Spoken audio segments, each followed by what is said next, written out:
Hello, my lovelies. I hope you are all enjoying your Sunday so far or wherever you are in the world. I wanted to come on here to talk about the current energies that are moving through the collective at this time. Now, I understand that there's probably multiple timelines taking place. We are all on different paths. We're all here to experience different soul journeys. So, whatever I speak to, if that doesn't resonate for you, it just means it's not meant for you at this time, because the pathway I'm on is very specific. So, it might not resonate with everyone, and that's completely okay. So, I wanted to come on here because, oh my God, is my communication ever feeling inflamed at this time? And I wanted to come on here to speak about this. Just given the eclipse we had yesterday, I definitely feel that there's a lot of heat and a lot of fire moving through the collective at this time. And if you have your Mercury or your Mars in fire signs or even in Scorpio, chances are people might start pissing you off right, left, and center.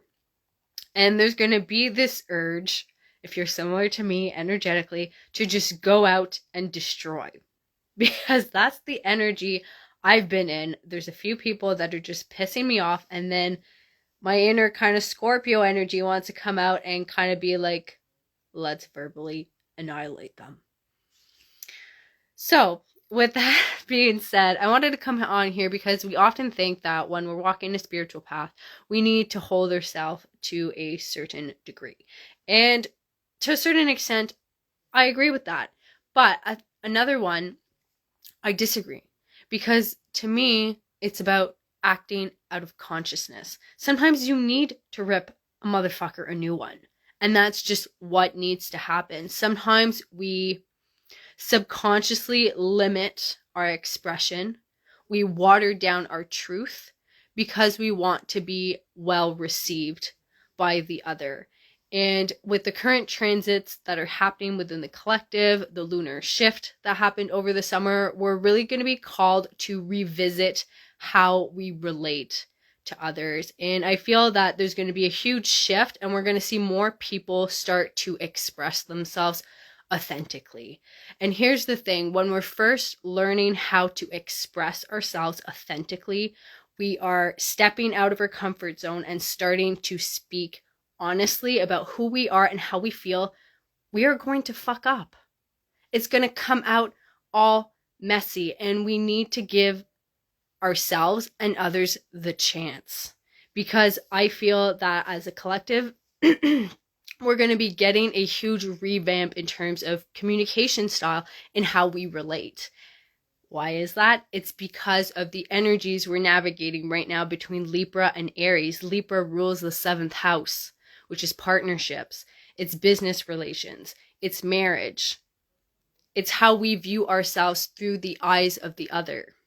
But then we have Aries that rules the 1st house, the house of self. So it's how does my sense of self relate to the other? So there's going to be a bit of mishmash going on over the next 2 years, and we're really going to get a glimpse of what the next 2 years are going to look like these coming weeks, given that we've just kicked off eclipse season. So buckle up. Relationships are going to be drastically changing and transforming over the next little while. Mars just shifted into Scorpio, so we're going to get a revamp of energy moving through the collective. Also, we're going to feel a surge of scorpionic energy also by the end of this month as the sun shifts into Scorpio and other planets start transitioning out of Libra into Scorpio as well.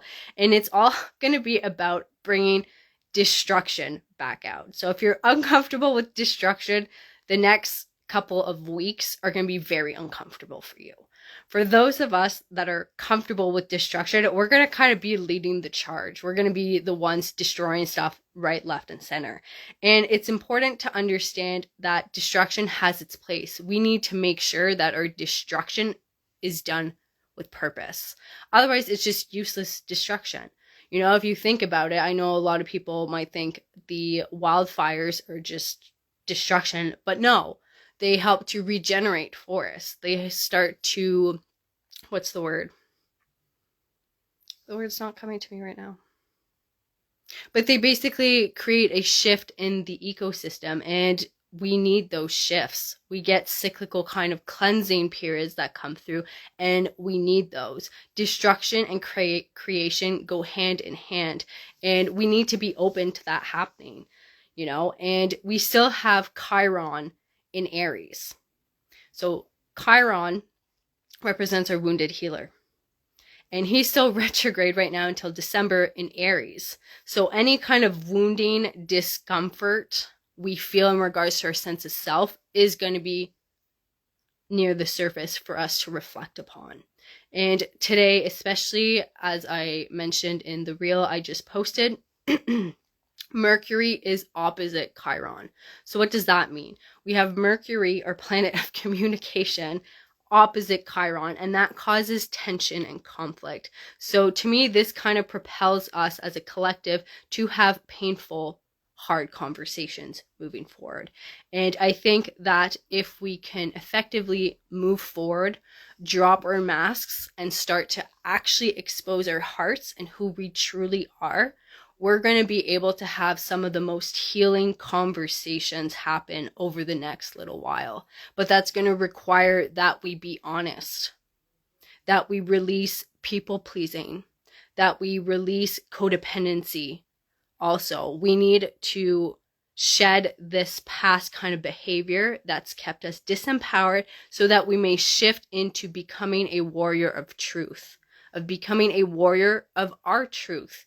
Because we're going to see a lot of people start to step up for themselves more.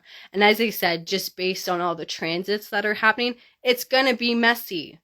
So we need to show ourselves more grace, more patience, and compassion. Because I understand you're probably going to fuck up at some point in your communication style. I'm going to be fucking up. I have. And then this is where we shift into not only compassion, but accountability.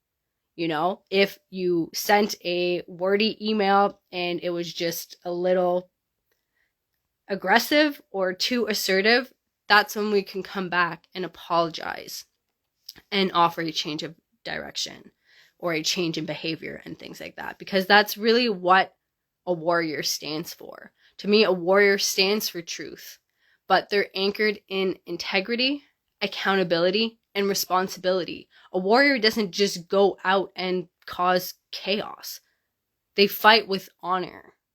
They fight with valor, and they hold their vision sacred, whatever that vision is to them. So it's about really shifting as a collective into embodying more of that sacred warrior energy and understanding that it's not just about being overly aggressive or assertive. Sometimes that's needed, of course. It's about using our discernment and our intuition and judging when we need to step into that energy because it's important. We need assertiveness, and sometimes we need some aggression, and that's okay. And I believe that with the lunar shift into Aries over the summer, we are going to be learning these Aryan lessons over the next 2 years. And as I said, it's going to be messy, so we're going to have to just be really patient with ourselves and others at this time. With that being said, I did want to draw cards for the collective to try and see what kind of energies want to come through. I did get a new deck today. I usually don't use my new decks right away. I like to take some time to get familiar with them, but this one kind of bonded with me instantly and is like, use me. So we're going to go ahead and do that and see what kind of messages want to come through for us at this time. So let us see.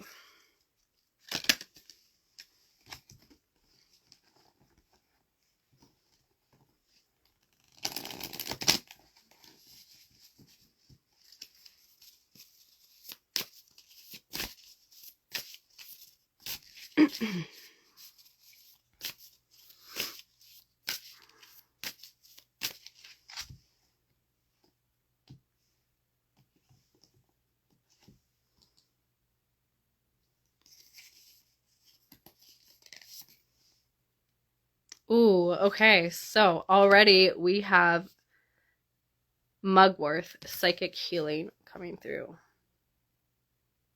And just look at this card. It's so beautiful. So this is a herbalism and astrology based deck. And, well, for those of you that know me, I love astrology. And I'm starting to open myself up to herbalism a lot more. So I found this deck to be very supportive. And I love that this energy is coming through. So there's a lot of energies coming through this card already. We have the number 10, which signals a cycle ending. And we have psychic healing. So to me, that kind of indicates that if there's something that's kind of just been like a knife in your back that you've been struggling to heal, you're going to get a psychic kind of breakthrough happen. It might come through a dream. It might come through meeting a stranger in a street that just kind of mentions something to you. And then you just kind of know, oh my God, like that's what I need to shift or heal. But yeah, I'm getting heavy dream time healing. You might even be doing a lot of healing in your dream time and not really realizing it either. For some of you, whatever it is you are desiring to heal at this time, feel free to write it on a piece of paper. You can even write a letter if you want to and put that letter under your pillow. Feel free to read it every night. And then that energy is going to start to just kind of seep into your subconscious. So whatever is written on that letter is going to start to just, seep in and remove whatever kind of energy you want to clear out. Which is really interesting. I'm also feeling like grandmother's spirit come through.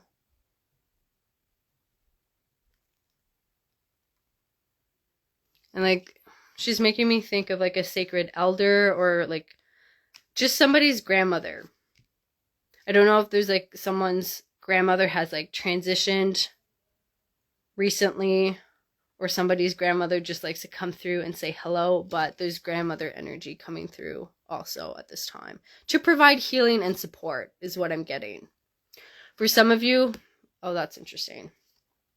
All right, so there's a specific grandmother energy that wants to come through. If you had a grandmother that was into herbs and always kind of liked to create herbal blends to try and alleviate pain or upset stomachs and stuff like that, that's the grandmother that wants to come through at this time. I'm kind of just seeing like this old kind of lady just like making concoctions and stuff like that, which is really interesting. All right, let's see what else we got happening here.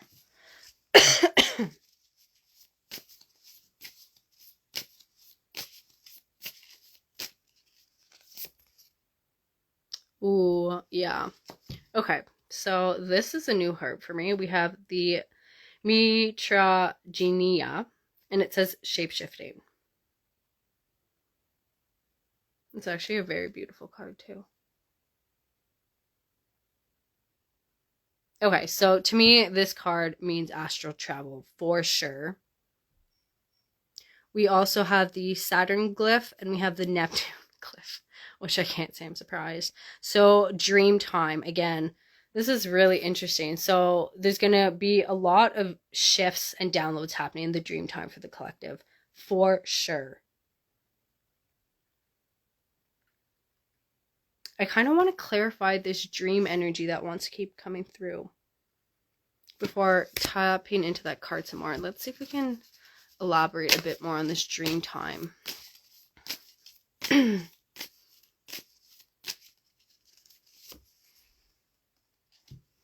Ooh, interesting. Okay.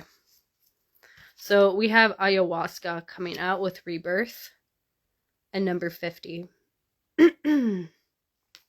So what I'm getting from this card being a clarifier for this dream time energy I'm getting is that our dreams are going to kind of prepare us for not only a huge rebirth cycle we're going to be going into, but huge changes that we're also going to be going through as a collective, because the number 5 symbolizes change.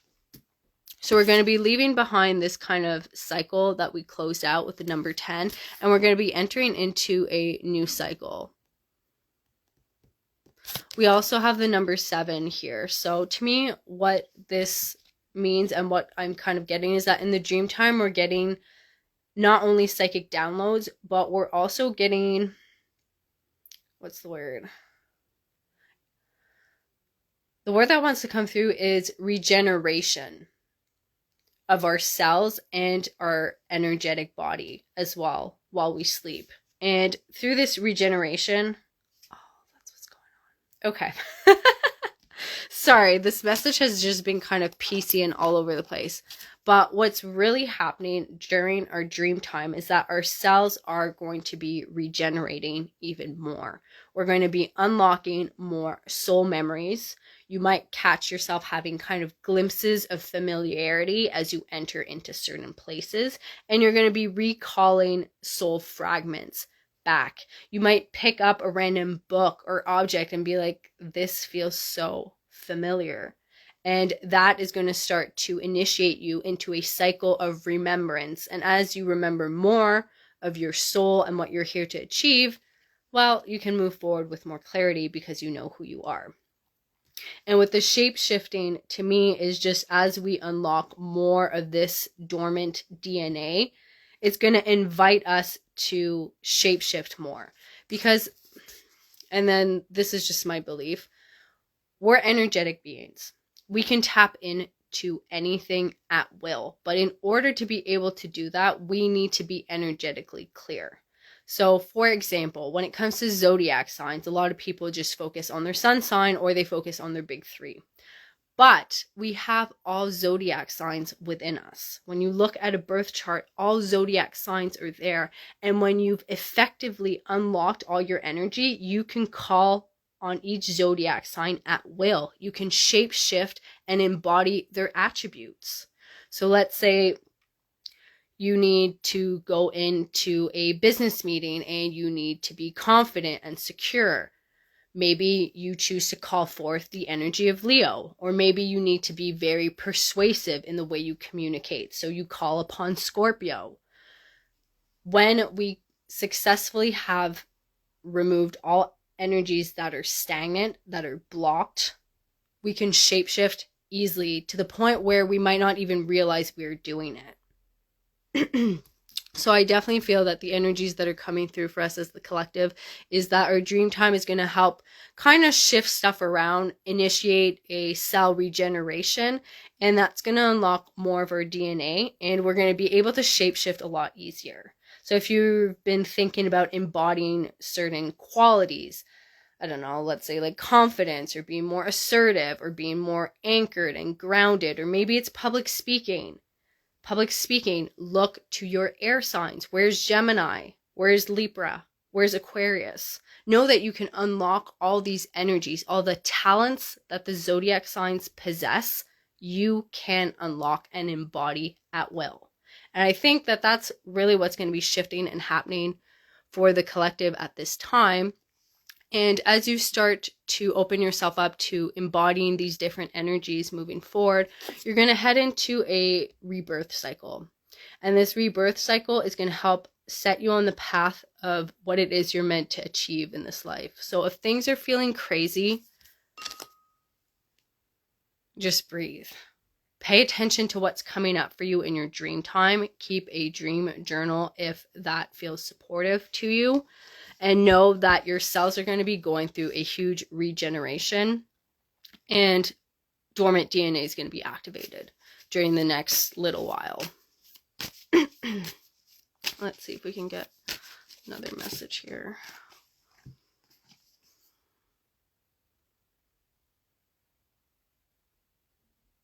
So we have psilocybin, if I'm pronouncing that properly, 49, and it says commune, which is really interesting because I was wondering what the outcome of all this is going to be. And I think it's really beautiful. We have commune coming out. So it's interesting. I'm kind of seeing a lot of things coming through right now. So I'm going to try and put the visuals I'm getting into words. I wish I could just like show you the screen that's playing in my head. It would make things easier, but we're not there yet. So the visual I'm getting right now is that for a lot of us, we need to leave communities. We need to leave relationships that aren't serving us. And what I'm kind of seeing is just like a soul that's leaving a community and setting off on its own path to seek better community or just adventure or just whatever. So there's just this community we're leaving behind, and then we're going off on an adventure, and we don't know what we're looking for just yet, but we just know we're looking for something. And then eventually we find it. It's this commune. It's this community of like-minded souls and beings. So if you've felt isolated, you've felt alone, you've felt as though there's nobody that gets you, you're going to be attracting community, people that are similar in nature to you, and people that just support you, people that just feel like home. Like, I've connected with someone over the past little while, and it just feels like peace being around this person. And it's really caught me by surprise because I've felt alone and isolated for a lot of my life. So to just encounter someone that just feels like home to me has been a breath of fresh air. And it's actually been something I've never experienced really before. So that's been interesting.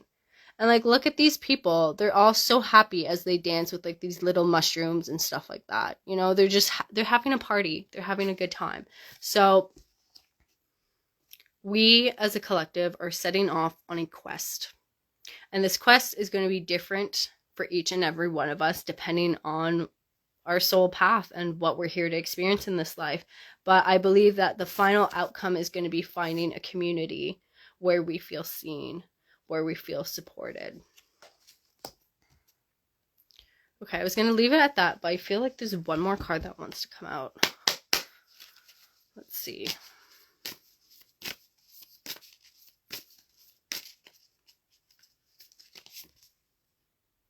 Ooh. We have 45, Mandrake, Sensuality. I was wondering if this card was going to come out. Another gorgeous card.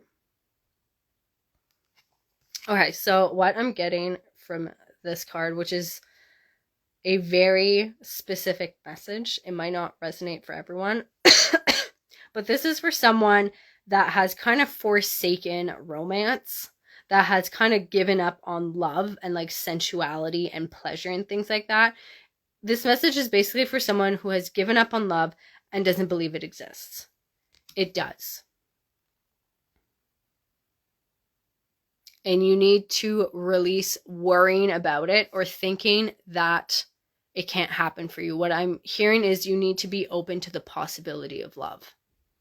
And you also need to be open to the possibility of love looking completely different than what you're used to it looking like.